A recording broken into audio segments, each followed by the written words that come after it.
Olá a todos vocês, que a graça e a paz do nosso Senhor e Salvador Jesus Cristo permaneça com todos de um modo muito especial. Estamos juntos mais uma vez para meditarmos na palavra de Deus, buscando direção espiritual e, acima de tudo, tendo a certeza que Deus está conosco, tem ouvido a nossa oração, tem caminhado a cada dia conosco, não nos deixando desamparados, não nos deixando só em momento algum. E é muito bom que tenhamos essa perspectiva de cuidado, mas acima de tudo de companheirismo. Você tem sido companheiro de Deus, você tem permitido que Jesus Cristo caminhe com você nas suas decisões, todos os dias, em todos os lugares onde você está. Você tem permitido que o Espírito Santo te ensine aquilo que é necessário para que, através da palavra de Deus colocada em prática, você, como filho e filha de Deus, seja mais que vencedor. É muito bom nós sabermos que Deus tem cuidado de nós, é muito bom nós sabermos que todas as perspectivas e os planos de Deus ao nosso respeito são para o bem, para o nosso crescimento, para que nós vivamos em paz e tenhamos qualidade de vida. No entanto, o que eu quero trazer hoje como reflexão a todos nós é o lado da gratidão, o lado da retribuição. Você já tentou presentear alguém que tem de tudo? É muito complicado, né? Nós ficamos pensando no que poderia agradar aquela pessoa, o que aquela pessoa gostaria de receber de presente, até que com a maturidade, com o tempo, nós descobrimos que o presente sempre está muito além do objeto. O presente em si está no carinho da pessoa que tem você na sua mente, no seu coração. Quando uma pessoa resolve te presentear, ela já está te oferecendo o presente desde o momento em que ela parou um tempo para pensar em você, para pensar no seu jeito, nas suas características, na sua personalidade, para buscar algo que agrade, para buscar algo que realmente você goste e tenha prazer em receber, em usar, seja lá como for a utilização do objeto, do presente. Mas o presente real é o carinho, o afeto, a expressão de amor que está por trás do objeto. As nossas relações espirituais com Deus não são diferentes disso. Muitas vezes nós queremos e buscamos dar presentes a Deus, mas o que oferecer para Deus que é dono do universo? O que oferecer para um Deus que sempre nos dá infinitamente mais do que nós pedimos ou pensamos, segundo o seu poder que opera em nós? O que oferecer para Deus em troca de tudo o que ele fez a nós? E é claro que também essa palavra não fica nem muito bem na relação de presentear quem nós amamos, troca. Porque o presente não é uma troca de carinho, é uma oferta de carinho, é diferente. Quando você presenteia alguém, você está ofertando carinho, ofertando amor. E a maior oferta que Deus poderia dar a nós, na sua expressão de amor, ele já fez, né? Se fazendo carne, habitando entre nós na pessoa de Jesus Cristo e se entregando na cruz por nós e pela sua morte e ressurreição, garantindo a nossa ressurreição e a vida eterna para todos aqueles que o aceitam como Senhor e Salvador de suas vidas. Então, o maior presente já nos foi dado e continua sendo oferecido todos os dias e será assim por toda a eternidade. Mas o que você poderia parar um momento e pensar naquilo que você gostaria de presentear a Deus? Um texto que me chamou bastante atenção esses dias está em Miqueias, profeta Miqueias, capítulo 6, a partir do versículo 6 em diante. Miqueias, capítulo 6, a partir do versículo 6 em diante, o texto diz assim: Com que me apresentarei ao Senhor e me inclinarei ante o Deus excelso? Virei perante ele com holocaustos, com bezerros de um ano? Agradar-se-á o Senhor de milhares de carneiros, de 10.000 ribeiros de azeite? Darei o meu primogênito pela minha transgressão, o fruto do meu corpo pelo pecado da minha alma, ele te declarou, ó homem, o que é bom, o que é que o Senhor pede de ti, que pratiques a justiça, que ames a misericórdia e que andeis humildemente com o teu Deus. Três aspectos que Deus espera de nós. E tem esta expectativa firme, forte e eficaz, e nós devemos trazer à nossa mente. Primeiramente, o profeta Miqueias, nesse texto aqui, nesse trecho do texto, ele faz uma reflexão retórica. O que você ofereceria ao Senhor para agradá-lo? O que de fato agrada ao Senhor? E aí ele começa no versículo 6 com esta pergunta: com que apresentarei ao Senhor e me inclinarei ao Deus excelso? Diante de Deus, quando nós nos colocamos diante de Deus, o que temos para oferecer a Ele? O que podemos presenteá-lo que realmente iria agradar o seu coração? E aí ele vai respondendo aqui de uma maneira retórica também. E ele fala: virei perante o Senhor com holocaustos, com bezerros de um ano, que era uma das formas de sacrifício, de holocausto, de homenagem ao Senhor. Isso realmente agrada ao Senhor? Né? Ouvirei diante do Senhor com milhares de carneiros e com 10.000 ribeiros de azeite. O azeite representa, né, a expressão do Espírito Santo. Agora, mesmo que existisse 10.000 ribeiros, rios cheios de azeite, ou que eu oferecesse milhares de carneiros em holocaustos, é isso que agrada ao Senhor? É o sacrifício que agrada ao Senhor? É o presente em si que agrada ao Senhor? Então, Miqueias nos traz essa reflexão, e esta reflexão, ela deve ser forte na nossa mente, no nosso pensamento, no nosso coração. A nossa postura de vida tem agradado ao Senhor? Aquilo que nós fazemos e oferecemos a Deus tem de fato agradado o Senhor? O que Deus espera de você? O que Ele espera de mim? O que Ele espera de nós na nossa relação pessoal, na nossa relação diária? Dentre as linguagens do amor, como é conhecida, tem até um livro do Gary Chapman que chama-se As 5 Linguagens do Amor, mas dentre as multiformes expressões de amor que nós conhecemos na sua linguagem, nós podemos aplicar a Deus 2 linguagens essenciais: obediência e tempo de qualidade. Deus, ele quer que nós sejamos obedientes à sua palavra, que nós nos submetamos ao seu poder e ao seu direcionamento, mas que nós dediquemos tempo de qualidade para com ele. Como tem sido o seu tempo de qualidade com Deus? Você tem dedicado tempo para a leitura da Bíblia? Você tem dedicado tempo na oração? Você tem buscado a Deus em espírito e em verdade? Olhado ao seu redor e sendo grato pelas bênçãos e pelos cuidados de Deus todos os dias, dentro da provisão que você recebe do próprio Deus para a sua existência, para a sua sobrevivência todos os dias, pela sua qualidade de vida, pelo seu relacionamento familiar, pelo seu relacionamento conjugal. Você tem sido grato a Deus e tem dispensado a Ele tempo de qualidade e obediência à sua palavra?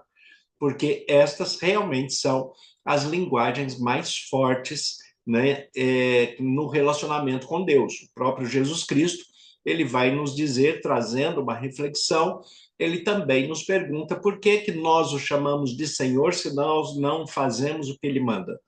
Para chamá-lo de Senhor, nós devemos, de fato, seguir os seus ensinos, as suas diretrizes, tudo aquilo que ele tem apresentado para que nós vivamos segundo a sua vontade, que é sempre boa, agradável e perfeita. Então, aqui em Miqueias capítulo 6, Miqueias está perguntando o que nós poderíamos oferecer ao Senhor que iria agradá-lo.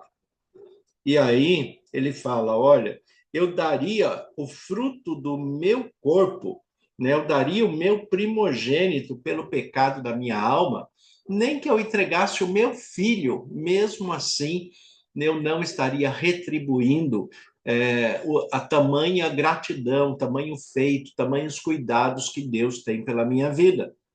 Então, como resposta, ele tem de Deus aqui, guiado pelo Espírito Santo, inspirado por Deus, no versículo 8, ele tem a resposta dessa reflexão que Miqueias está fazendo.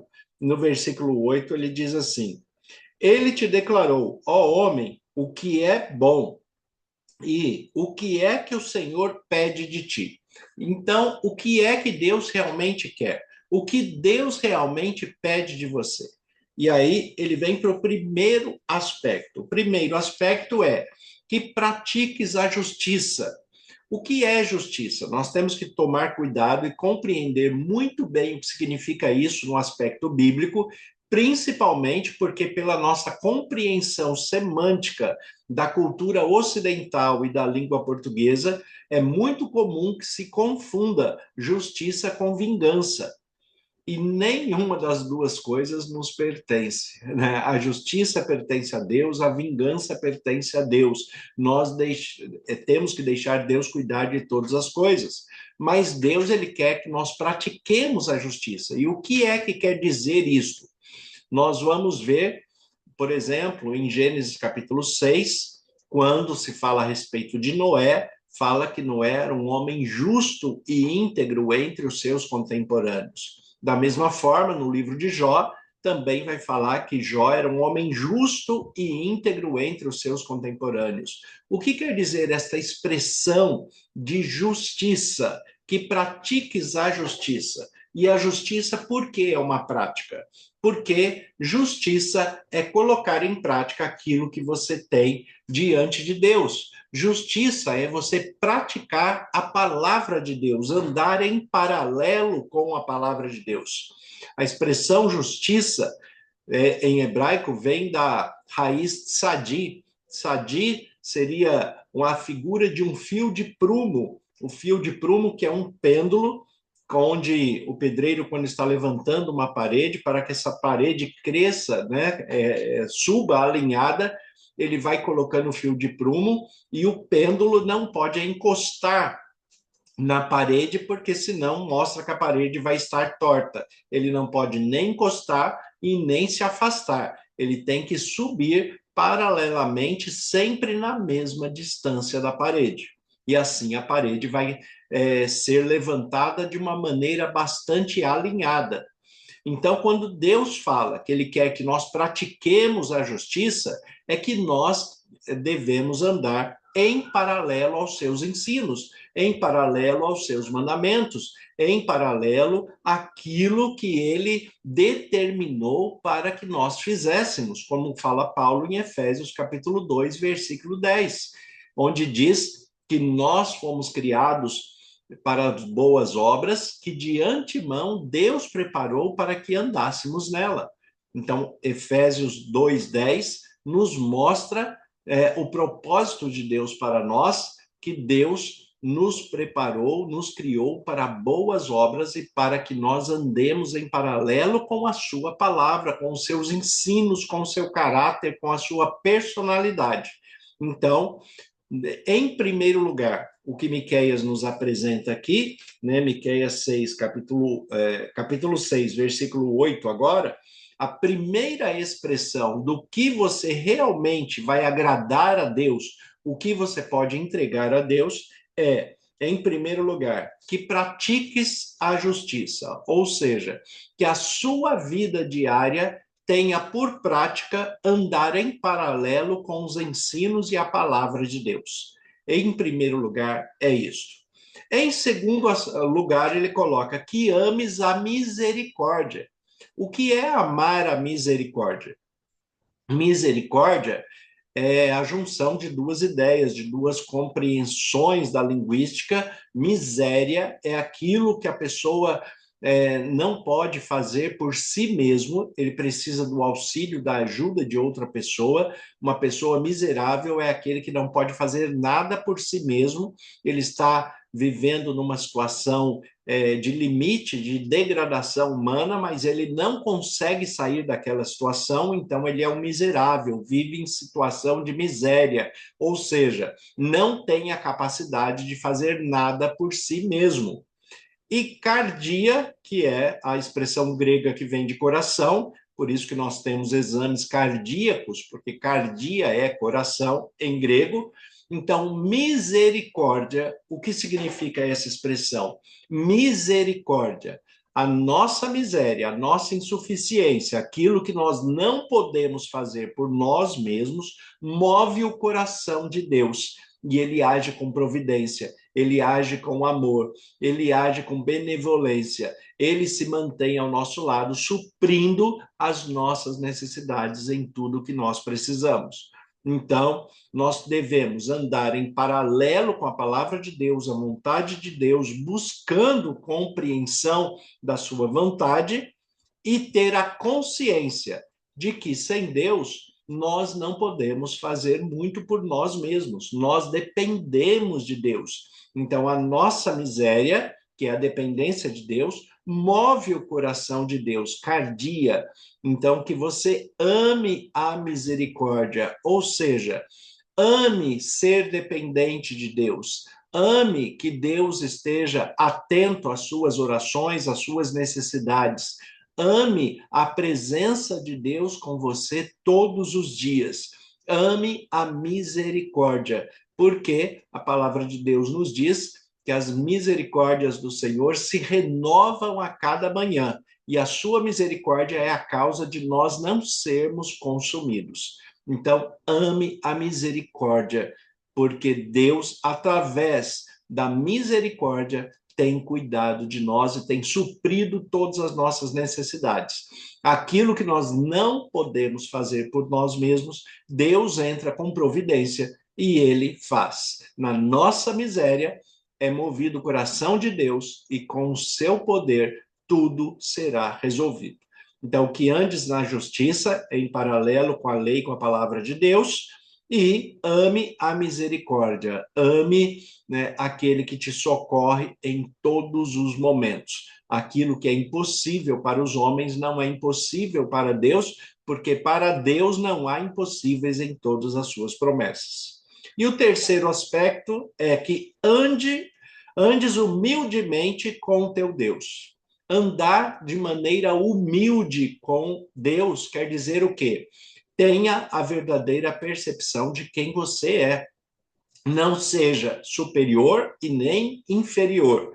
Não se sinta alguém, né, totalmente inferiorizado, porque isso não agrada a Deus. Não se sinta também alguém que tenha soberba, porque isso não agrada a Deus da mesma forma. A Bíblia fala que Deus resiste aos soberbos, mas ele fica alegre com os humildes. E o que é uma pessoa humilde? A pessoa humilde é aquela que tem consciência de quem realmente ele é. Infelizmente, as pessoas confundem muito humildade com pobreza. E uma coisa não tem nada a ver com a outra. Existem pobres extremamente soberbos e existem milionários que são humildes, né? Existe o inverso dos dois lados, porque ser humilde não depende do poder financeiro ou do poder social que alguém possa ter. Humildade é você ter a consciência real de quem você é. A consciência de quem você é como pessoa, como mulher, como marido, como filho, como líder, como aquela pessoa que é observada e admirada no ambiente em que você trabalha, no seu ambiente social de casa, no seu ambiente social entre os amigos.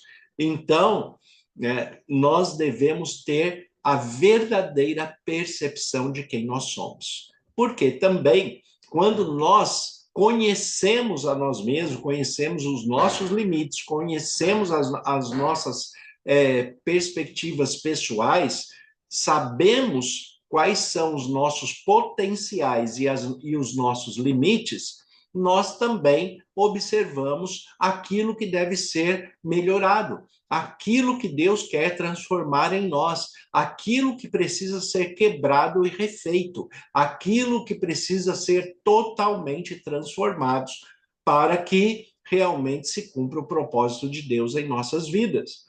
Então, é bom que eu faça uma autoanálise. Se eu não tiver essa capacidade pessoal, então eu devo procurar alguém para me ajudar. Procure o seu líder religioso, o seu pastor, o padre, o seu líder, né, religioso, aquele que você vê como uma pessoa de fé, para te orientar segundo a Bíblia, que é a palavra de Deus. Então, procure profissionais como psicanalistas, psicólogos, que tratam da essência humana e do autoconhecimento, para que você realmente possa se encontrar, se reconhecer em si mesmo e desta maneira ser uma pessoa humilde, ou seja, aquela pessoa que tem a real e a verdadeira percepção de si mesmo. Nós, né, não podemos passar pela vida sem nos conhecermos um pouco mais a fundo. E a maior dificuldade do ser humano é o autoconhecimento.